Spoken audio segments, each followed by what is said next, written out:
பதிவுத்துறையில் பதிவு செஞ்ச ஒரு பத்திரம் அப்படியே ரெவன்யூக்கு அனுப்பி அதுவே பட்டாவா மாத்திக்கலாம் அப்படிங்கிறதுக்காக தான் பதிவுத்துறையோ ரெவன்யூ துறையோ ஒரே மந்திரியா கொடுக்கறது. ஆனால் அங்க அந்த டிபார்ட்மெண்ட்ல அந்த ஒர்க் நடக்குதா நடக்கலையா? ஏன்னா தமிழக முதல்வருக்கு சொல்ற பல்வேறு செய்திகள் போய் சேர மாட்டேங்குது. அந்த வீட்டினுடைய ஆரம்ப விலை 3,61,300 ரூபாய் அப்படின்னு போடுறாங்க. கட்டி முடிச்சு கொடுக்கிற பொழுது என்ன சொல்றாங்கன்னா, இல்ல வீட்டினுடைய விலை 4,17,000 ரூபாய் ஆயிடுச்சு. இப்போ நீங்க திடீர்னு இவ்வளவு பெரிய அமௌண்ட் கேட்டா எங்க போறது அப்படின்னு கேட்டா, நாங்க கட்டுமானம் பண்ணும்போது நாங்க கணக்கு தப்பா போட்டோம். நீங்க காவல்துறை அதிகாரியா இருந்தீர்கள், அதெல்லாம் கவலை இல்லை சார். எங்க அலுவலகத்துக்கு வந்துட்டீங்கல்ல, அவர்கிட்ட ஒரு 3,000 கொடுங்க, இவர்கிட்ட 2,000 கொடுங்க, இவர்கிட்ட ஒரு 2,000 கொடுங்க. எதுக்குடா இதெல்லாம் கொடுக்கணும் அப்படின்னா, இதெல்லாம் கொடுக்கணும் சார் அப்படின்னு சொல்றாங்க. ஒரு வீடு தமிழ்நாடு ஹவுசிங் போர்டில் 1992ல் 94ல் வாங்கின வீடு இது வரைக்குமே பட்டா வாங்கி என்னால் அனுபவிக்க முடியாது அப்படின்னு சொன்னா, தமிழ்நாடு ஹவுசிங் போர்டு அப்படிங்கிறது என்ன லட்சணத்தில் இயங்கிட்டு.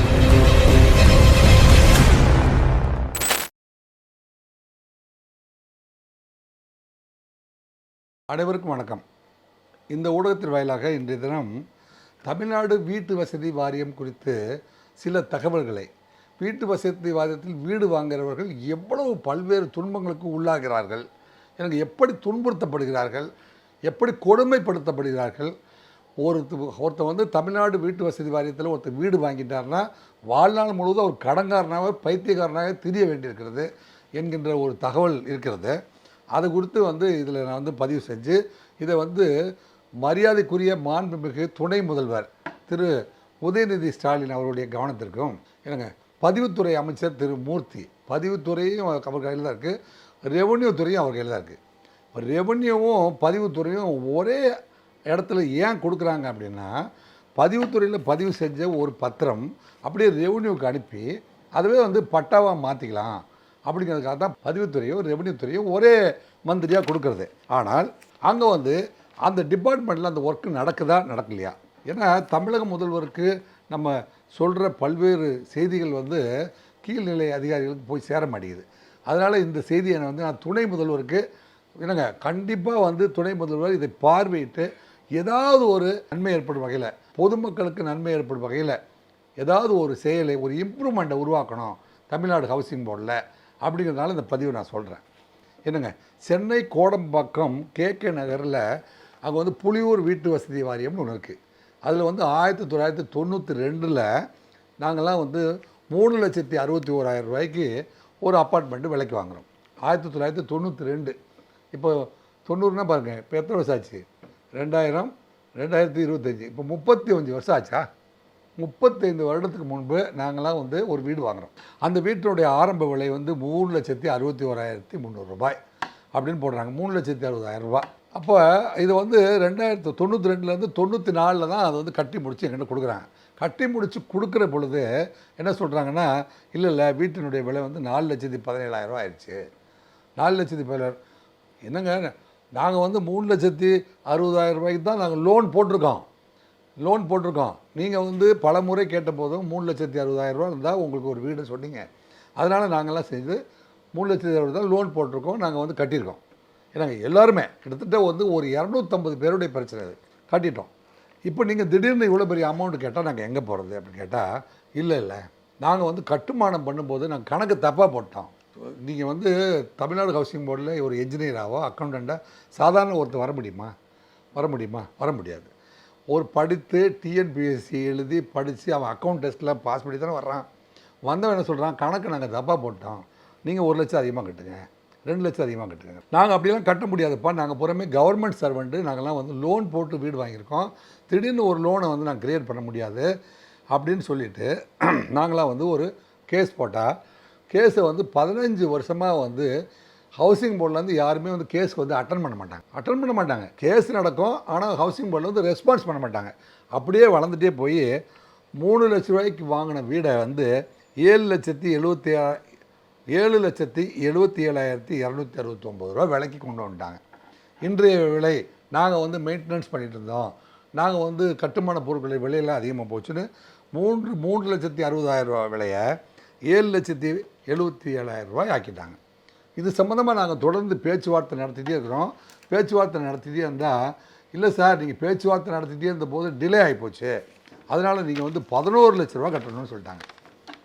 எப்போது 3,70,000 ரூபாய்க்கு 3,61,000 ரூபாய்க்கு உங்ககிட்ட வீடு வாங்க வந்த எங்களை என்ன செஞ்சீங்க, விலை வந்து 7,70,000 சொன்னீங்க. அதன் பிறகு பேச்சுவார்த்தை பண்ணி ஒரு முடிவுக்கு வராமல் ஃபைனலாக வந்து நீங்கள் வந்து 2021 நாங்கள் வந்து 8 மார்ச் 2021 நாங்கள்லாம் பேசி முடிவு பண்ணும்போது எங்களை வந்து 11,84,062 ரூபா 11,08,422 ரூபா 462 ரூபா கட்ட சொல்லிட்டாங்க. இதுதான் அதுக்கான ரசீது. 11,08,462 ரூபா. இதுதான் வந்து தமிழ்நாடு வீட்டு வசதி வாரியம் என்னங்க கொடுத்த ரசீது. அப்போ 3,50,000 லட்ச ரூபா வீட்டை 11 லட்ச ரூபா கட்டி நாங்கள் வாங்குகிறோம். வாங்கிட்டு அப்போ என்ன சொல்கிறாரு ஹவுசிங் போர்டு என்ஜினியர் என்ன சொல்கிறாரு, கேகே நகர் உட்கோட்டத்தினுடைய சீஃப் என்ஜினியரை பார்த்து நாங்கள் பேச்சுவார்த்தை முடிக்கிற பொழுது அவர் என்ன சொல்கிறாரு, நீங்களாம் சேர்ந்து 17,300 ரூபா, இது அதுக்கான ரசீது, 17,300 ரூபா கட்டுங்க ரெஜிஸ்ட்ரேஷனுக்கு. ஏப்பா இந்த வீட்டுக்கு எதுக்குப்பா 17,300 ரூபா, ரைட்டு. இது இல்லாமல் அதுக்கு ஒரு ஜிஎஸ்டி அந்த ஆஃபீஸுக்கு போகிறதுக்கான செலவு எல்லாம் சொத்து 17,000 ரூபாய்க்கு பில் கொடுத்ததுக்கு பதிலாக மொத்தமாக வந்து 25,000 30,000 ரூபாய் வந்து செலவு செய்ய வைத்தார்கள். 17,000 ரூபா தான் பில்லு, ஆனால் நாங்கள் செலவு செய்தது 30,000 ரூபா. எதுக்கு? இந்த ரசீது என்ன சொல்லுது அப்படின்னா, துறையில் வந்து 17,000 ரூபா கட்டி போய் நாங்கள் பதிவு பண்ணுறோம். பதிவு பண்ணும்போது என்ன சொல்கிறாங்க அப்படின்னா, இந்த பத்திரத்துடைய நகல்கள் நாங்கள் அப்படியே ஆட்டோமேட்டிக்காக ரெவன்யூக்கு அனுப்பிடுவோம். ஏன்னா பத்திரப்பதிவுத்துறைக்கு ஒரே அமைச்சர், ரெவன்யூக்கு ஒரே அமைச்சர். இதை வந்து கடந்த 10 வருஷமாக வந்து பத்திரப்பதிவுத்துறையே வந்து நாங்கள் பதிவு செஞ்ச பத்திரத்தை வந்து ஆட்டோமேட்டிக்காக வந்து ரெவன்யூக்கு அனுப்பிடுவோம். தாசில்தார் ஆட்டோமேட்டிக்காக இதை வந்து பட்டா ட்ரான்ஸ்ஃபர் பண்ணி உங்கள்கிட்ட கொடுத்துருவாரு, அப்படி தான் சொல்கிறாங்க. ஆட்டோமேட்டிக் பட்டா ட்ரான்ஸ்ஃபர் நடக்கும் அப்படின்னு சொல்கிறாங்க. அதெல்லாம் விட்டுட்டு இப்போ வந்து 2021 நாங்கள் பணம் கட்டியாச்சு, பத்திரத்தை வாங்கியாச்சு. இப்போ என்ன செய்கிறாங்க, இப்போ 2025 உங்களுக்கெல்லாம் வந்து பட்டா கொடுக்குறதுல எங்களுக்கு பயங்கரமான குளறுபடி இருக்குது. அதே வந்து மணிபாலன் செயற்பொறியாளர் இல்லைங்க மற்றும் நிர்வாக அலுவலர், கேகே நகர் கோட்டம், தமிழ்நாடு வீட்டு வசதி வாரியம், அண்ணா நகர் 2வது அவென்யூ, சென்னை 40. அதுலேருந்து ஒரு கடிதம் எழுதுகிறாரு என்னங்க. ஒரு தொலைபேசி எண் வந்து 04426282656. இந்த நம்பர்லேருந்து அவர் சொல்கிறாரு, தமிழ்நாடு வீட்டு வசதி வாரியம், கேகே நகர் கோட்டம் பட்டா வழங்குவதில் உள்ள சிக்கல் களைய வேண்டியிருக்குது. பட்டா வழங்குவதில் சிக்கல் இருக்குது என்னங்க. சிக்கல் களைய அரசால் உயர்மட்ட குழு அமைக்கப்பட்டு தமிழ்நாடு வீட்டு வசதி வாரிய ஒதுக்கீட்டுதாருக்கு பட்டா பெற்றுத்தர விண்ணப்ப பத்திர ஆவணங்கள் வேண்டுவது சொன்னோம். மறுபடியும் உங்கள் பத்திரத்தெல்லாம் எடுத்துகிட்டு எங்கள் அலுவலகத்துக்கு மறுபடியும் வாங்குங்கிறாங்க. ஒரு வீடு வாங்கினா 3,50,000 லட்ச ரூபாய்க்கு வாங்கின வீடை 11 லட்ச ரூபா கட்ட வச்சிங்க என்னங்க. வாழ்நாள் முழுவதும் எங்களை கடனாளியாக மாற்றுறீங்க. உங்கள் கேகே நகர் ஆஃபீஸுக்கு ரெஜிஸ்ட்ரேஷனுக்கு வரும்போது 10 தடவை வர வைக்கிறீங்க, அங்கே உட்கார வச்சு காத்திருக்க வைக்கிறீங்க. கேட்டால் ஸ்டாஃப் இல்லை.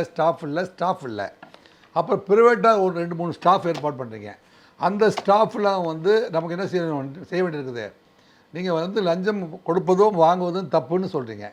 அங்கே வந்து ஒவ்வொரு ஸ்டாஃபுக்கிட்டேயும் 3,000 5,000 கொடுத்தா தான் அவன் சிரித்து பேசுகிறான், இல்லை அவன் என்கிட்ட பேசவே மாட்டேங்கிறான். அதாவது பராசக்தி படத்தில் சிவாஜி கணேசன் சொல்கிற மாதிரி நானே நேரடியாக பாதிக்கப்பட்டேன் அப்படின்னு சொல்ல வேண்டியது இருக்குது என்னங்க.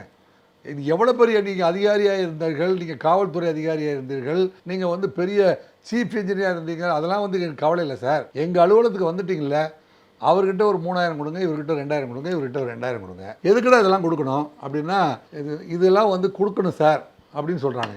ஏன்னா இப்போ நான் வந்து கொடுத்தேன்னு சொல்ல முடியாது, ஏன்னா செலவாகிடுச்சு. அங்கே உங்கள் அலுவலகத்தில் 17,000 ரூபாய்க்கு பதிலாக 25,000 ரூபா செலவாகிடுச்சு, 30,000 ரூபா செலவாகிடுச்சின்னு சொல்கிறேன் நான். இவ்வளவும் செலவு பண்ணிவிட்டு நாங்களே ஆட்டோமேட்டிக்காக பட்டா வாங்கி கொடுத்துட்டு 2021 தமிழ்நாடு ஹவுசிங் போர்டில் எல்லா பணத்தையும் வாங்கிக்கிட்டு மறுபடியும் 2025 வந்து பட்டா வழங்குறதுல குளறுபடி இருக்குது, மறுபடியும் பத்திரத்தெல்லாம் எடுத்துகிட்டு எங்கள் வீட்டுக்கு வாங்கினா, ஒரு வீடு வந்து தமிழ்நாடு ஹவுசிங் போர்டில் 1992 94 வாங்கின வீடு இது வரைக்குமே வந்து பட்டா வாங்கி என்னால் அனுபவிக்க முடியாது அப்படின்னு சொன்னால், தமிழ்நாடு ஹவுசிங் போர்டு அப்படிங்கிறது வந்து என்ன லட்சணத்தில் இயங்கிட்டு இருக்குது. எதுக்கு வந்து இரட்டை அதிகாரம் கொண்ட ஒரு மந்திரியை அதுக்கு நியமிச்சிருக்கீங்க. திரு மரியாதைக்குரிய மாண்புமிகு அமைச்சர் திரு மூர்த்தி அவர்களுக்கு இது தகவலாக சொல்கிறேன். நீங்கள் வந்து பதிவுத்துறையை உங்கள் கையில் வச்சுருக்கீங்க. பதிவுத்துறையிலேருந்து ஒரு டாக்குமெண்ட்டு கண்டிப்பாக வந்து போய் ஒரு டாக்குமெண்ட்டுடைய காப்பி வந்து அந்த ஏரியாவுடைய தாசில்தார் அலுவலகத்துக்கு அல்லது விஓவுக்கு போய் சேர்ந்துடும். ஆட்டோமேட்டிக்காக அந்த டாக்குமெண்ட்டுடைய காப்பியை வச்சு அந்த விஓஓ உங்கள் பேருக்கு பட்டாவை எழுதிடுவார். அந்த நில உடைமையில் வந்து இந்த இடத்துல இதில் இந்த பத்திரத்தில் குறிப்பிட்ட இடத்துல உங்கள் பேருக்கு பதிவு செஞ்சு பட்டாவே உங்கள் பேருக்கு மாற்றிடுவார் அப்படிங்கிறதுக்கு நீங்கள் ஃபீஸ் வாங்கிடுறீங்க. ஃபீஸ் வாங்கிட்டு மறுபடியும் ஒரு 5 வருஷம் 3 வருஷம் 6 வருஷம் வந்து மறுபடியும் வந்து பத்திரத்தெலாம் எடுத்துகிட்டு வாங்க, எங்கள் ஆஃபீஸில் இருக்க எல்லா பேருக்கும் செலவு பண்ணுங்கள் அப்படி சொன்னால் எத்தனை செலவுகளை தான் பண்ண முடியும் மாட்டேன். தமிழ்நாடு ஹவுசிங் போர்டில் வீடு வாங்க வந்தால் நீங்கள் 100 தடவை செலவு வைப்பீங்களா? என்னங்க தயவு செஞ்சு சுதந்திரம் வாங்கி 75 ஆண்டுகள் ஆயிடுச்சு அப்படிங்கிறது ஆகஸ்ட் 15க்கு வந்து கொடியேற்றுறதும் எனக்கு குடியரசு தின கொடியேற்றுறதும் பொன் விளையும் பூமி என்று மேடையில் நின்று பேசி வந்து பகட்டாய் பேசிட்டு எல்லாம் வந்து பாதுகாப்பு வாகனங்களில் ஏறி நீங்கள் பாட்டுக்கு வீட்டுக்குள்ளே போயிடுறீங்க. ஏன்னா சாதாரண மக்கள் ஒரு வீடை வாங்கி அவன் பேரில் ரெஜிஸ்டர் பண்ணி என்னங்க அவன் பொசிஷனில் எடுக்கிறதுக்கு இந்த தமிழ்நாடு ஹவுசிங் போர்டுக்காரங்களாம் எவ்வளோ பெரிய குளறுபடியை பண்ணுறாங்க. இதெல்லாம் வந்து கேகே நகர் ஹவுசிங் போர்டிலேருந்து பட்டா வழங்குறதுல குளறுபடி இருக்குதுன்னு சொல்கிறான். என்னங்க எப்போ ஒரு சொல்கிறான் 3 வருஷத்துக்கு அப்புறம் சொல்கிறான், பதிவு பண்ணதுக்கப்புறம் 3 வருஷத்துக்கு அப்புறம். இல்லைங்க, ஆக தமிழக முதல்வர் திரு மு க ஸ்டாலின் அவர்கள் இந்த ஹவுசிங் போர்டு மினிஸ்டர்லாம் வந்து எதுக்குப்பா நம்ம ஏற்கனவே வந்து ஃபீஸ் வாங்கிடுறோம் இல்லையா, அந்த ஃபீஸுக்கு நம்ம வேலை பண்ணோமா இல்லையா, மறுபடியும் அவங்கள ஏன் பத்திரத்தை தூக்கிட்டு வந்து கிழக்கும் மேற்கும் வந்து பொதுமக்களை அலைய விடுகிறீர்கள் என்று ஒரு கேள்வி கேட்டு இது போன்ற தவறுகள் எதிர்காலத்தில் நடைபெறா வண்ணம் தடுக்குமாறு தமிழக முதல்வர் அவர்களையும் துணை முதல்வர் திரு உதயநிதி ஸ்டாலின் அவர்களையும் நான் கேட்டுக்கொள்கின்றேன். மிகுந்த கனத்த இதயத்துடன் இதை வந்து கேட்டுக்கொள்கிறேன்.